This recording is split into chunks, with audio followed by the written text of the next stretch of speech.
সকলে বসুন, এখন রহমতের যারা হবে। আমি কিছুই দেই না, তারাই যারা দেয়।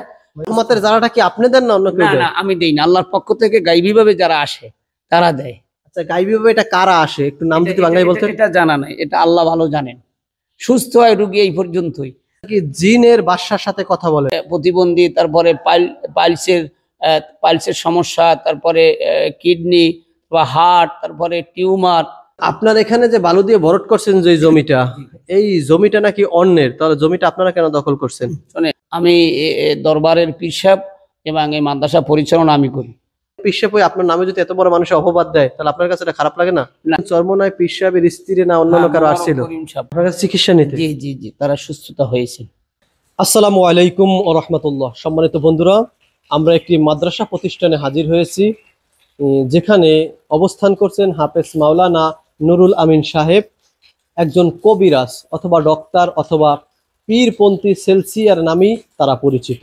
তাদের বাবা পীর ছিল, সেই উপাধে সেও পীর হয়েছে। এখন তার সাথে আমরা কথা বলবো তার গ্রামের আশেপাশে এবং কি তার বাড়ির পাশে, তার মাদ্রাসার পাশে তার নামে বিভিন্ন রকমের অকারণসের অভিযোগ রয়েছে। তার নামে বলেছে আমাদের সামনে যেই জমিটা, এই জমিটা নাকি সে অন্যের জমি দখল করে বরট করেছে, এমন কথা বলেছে। এমনকি আরো বিভিন্ন জায়গায় সে এভাবে জমি দখল করেছে। সামনের যে জমিগুলো একদম যে বাগান দেখা যাচ্ছে, আসলে এটা ধান ক্ষেতের মতো, এই জমিগুলোও নাকি সে অবৈধভাবে দখল করেছে। এটা নাকি অন্য একজনের জমি জোর জবরদস্তি করে দখল করেছে। আর মূল বিষয় হলো যে তার নামে অন্যর কথা হলো যে সে কবিরাজি করে, বিভিন্ন রকমের ওষুধ দেয়, এই কথা বলেছে। আসলে মূলত সে ওষুধ দেয় কিনা, তার ফু দিলে রোগ ভালো হয় কিনা, সে ক্যান্সার, টিউমার আর ডক্টর যেখানে নিষেধ করে দেয় সেখান থেকেই নাকি তার চিকিৎসা শুরু হয়, এমন কথাগুলো পানিতে ফু দিয়ে সবকিছু বলে দেয়। জিন ছাড়ানো হয়, জিনের বাদশার সাথেও কথা বলা হয়, এমন বিভিন্ন রকমের কথা বলেছে। আমরা ওই ব্যক্তির সাথে এখন আপনাদের পরিচয় করিয়ে দিব আর তার মুখ থেকেই সত্য কথাগুলো আপনাদের মাঝে তুলে ধরবো। আসসালামু আলাইকুম ওয়া রাহমাতুল্লাহ। কেমন আছেন? জি আলহামদুলিল্লাহ। আপনার সাথে একটু কথা বলতে আসছিলাম। জি বলেন। আমরা যার কাছে বসে আছি সেই ব্যক্তির নামেই কিন্তু এতগুলো রিপোর্ট দিয়েছে। আসলে মূলত সত্য কথাগুলো তার কাছ থেকে আমরা জানতে পারবো।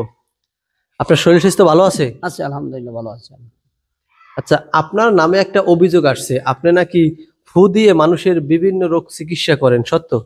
এগুলা তাদের ভুল এবং তারা মিথ্যা অপপ্রচার যাকে বলা হয়। আল্লাহর পক্ষ থেকে রহমতের যারা আসবে, আমাকে স্বপ্নে অনেক দিন পর্যন্ত এটা অনেকবার বলার পরে তারপরে আমি বুঝতে পারি কোরআনের মাধ্যমে যে ওনারা এখন কাজ করবে, আল্লাহ রহমতের কাজ। তো আমি তাদেরকে ওই বাহিরে বসে 10 মিনিট যে আপনারা সকলে বসুন, এখন রহমতের যারা হবে। আমি কিছুই দেই না, তারাই যারা দেয়। তাতে যে রোগীরা আসে তাদেরকে আপনি বলে দেন, মাইকে বলে দেন, আপনাদের এখানে বক্স আছে, বক্সে বলে দেয়, বক্সে বলে দেন যে আপনারা ওখানে বসেন, এখন রহমতের একটা ফু দেবে আপনাদের উপরে, যারা হবে একটা রহমতের যারা হবে। জি জি, এটা আমি বলে দিই। তো তখন তার 10 মিনিট হয়ে গেলে, তারা যারা শেষ হয়ে গেলে আমি আবার এখান থেকেই বলি যে আপনাদের যারা শেষ হয়ে গেছে আপনারা যান, আর একবার আসবেন। তো এর ভিতরেই অনেকে সুস্থ হয়ে যায়। ওই যারা দেওয়ানোর পরেই রহমতের যারাটা কি আপনি দেন না অন্য কেউ দেয়? না, আমি দেই না, আল্লাহর পক্ষ থেকে গায়বী ভাবে যারা আসে তারা দেয়। আচ্ছা, গায়বী ভাবে এটা কারা আসে একটু নাম যদি বাংলায় বলতেন। এটা জানা নাই, এটা আল্লাহ ভালো জানেন। সুস্থ হয় রোগী এই পর্যন্তই। আচ্ছা, গায়বী ভাবে আসে নিশ্চয়ই আপনি জানেন যে গায়বী ভাবে কারা এসে এই জারাটা দেয়। চিকিৎসা, এটা রুহের জগতের চিকিৎসা, রুহে আরোহাত থেকে এটা কাজ করা হয়। এতটুকুই আমাকে যেভাবে বলছে। তবে কারা আছে আমিও দেখি না, আমি শুধু বুঝতে পারি কোরআন যখন ধরি যে কোরআন। আপনি অনুভব করতে পারেন যে এখন কেউ আসছে আল্লাহর পক্ষ থেকে, তারা এসে যারা দেবে। জি জি, এটা অনুভব করা যায়, কোরআনের মাধ্যমে বুঝতে পারি। এটা এমনি না, কোরআন আমি ধরলে ওই সময় যখন যারা দেওয়া তখন বুঝতে পারি যে এখন যারা হবে, এতটুকুই। এখন কারা দেয় সেটা আল্লাহ ভালো জানে। এখানে আরো একটু বিষয় হলো যে আপনি নাকি জিনের বাদশার সাথে কথা বলেন। না, এই সমস্ত কথা জিন রুগীদের জিন ছাড়ান? না, জিন চলে যায়। আল্লাহ রহমতে যারা আসবে, কোন কেউ জিন থাকলে কঠিন হইলেও তা চলে যায়, থাকতে পারে না শরীরে, ওই চলে যাবে, যে চলে যায়। জিনের কারোর সাথে আপনি কি কোনো দেখা সাক্ষাৎ বা কথা হয়েছে? না, আমরা জিন তাবে করি না, আমরা রহমতের কাজ করি। কোন কোন রোগের চিকিৎসা করেন আপনি? এখানে দুইটা জিনিস আমরা এখানে, একটা হলো চোরের কোনো, এটা আল্লাহর পক্ষ থেকে আমরা পাই নাই, চোরের কোনো তদবির দেওয়া হয় না। আর এমনি মানুষের যে বসটাস করা এও করা হয় না। শুধু মানব দেহের যত ব্যাধি আছে, রোগ আছে, আল্লাহ সুবহানাহু ওয়া তাআলার পক্ষ থেকে রহমতের যারা দেয়, এটা আমি বুঝতে পারি। এটা যাদের ক্যান্সার হয়, জি, ক্যান্সার, টিউমার, জি, প্রতিবন্ধী, হ্যাঁ, এদেরকে প্রতিবন্ধী, তারপরে পাইলসের সমস্যা, তারপরে কিডনি বা হার্ট, তারপরে টিউমার, এমনি করে নাকে পলিপাস, যে তাও করা হয়। এখানে বসা থাকবে 10 মিনিটে, আল্লাহর কুদরতের রহমতের দ্বারা অপারেশন হয়ে যায়, এই তারা আস্তে আস্তে সুস্থ হয়ে যায়।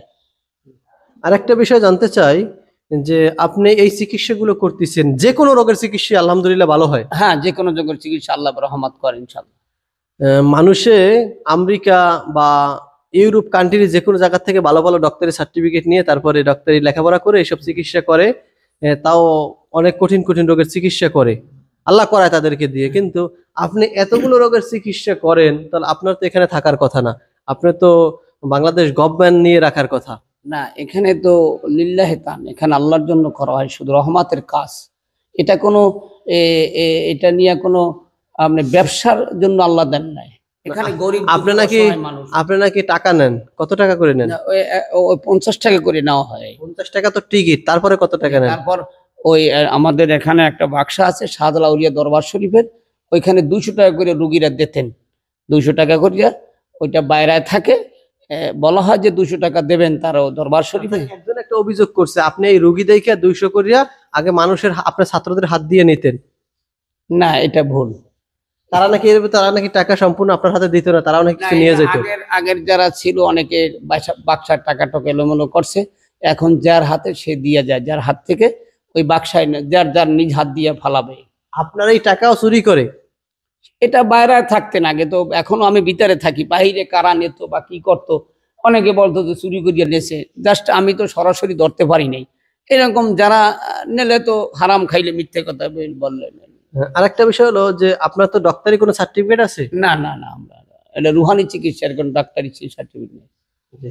রুহানি চিকিৎসা এটা, তাহলে ডক্টরি কোনো সার্টিফিকেট নাই, থানার কোনো পারমিশন নাই, না, আমরা কোনো প্রশাসনের কোনো পারমিশন নাই? না না না, যে গভর্নমেন্ট অনুমতি দেয় নাই? না না, গভর্নমেন্ট অনুমতি নেই।